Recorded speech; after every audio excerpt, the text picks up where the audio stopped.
Maayong adlaw ninyo mga guys. Maghimo dito og concrete pond. Pero joke ra, di masugot si tatay kay agianan daw nagsakinan.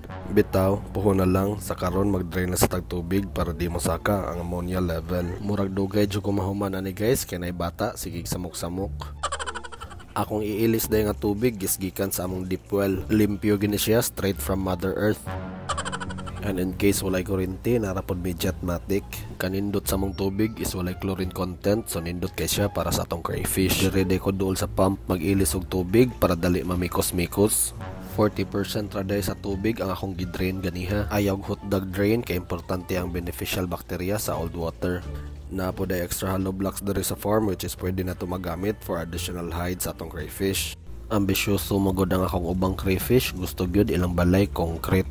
Pwede raman ta nipa, wala may sunog, ilam sa tubig.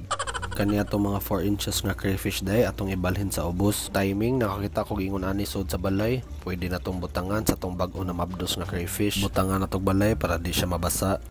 Kaniya itong mga dagko nga crayfish day is ato na sang i-acclimate para ibalhin sila nga to sa bigger pond. Kay tag-as man ang interval sa acclimation process, bantay bata sa ta while waiting. Unya maoto, after na to silang na-acclimate, pwede na to silang i-drop sa pond. Unya, salamat sa pag-usik-usik sa inyong oras uban ako. Sunod na pod.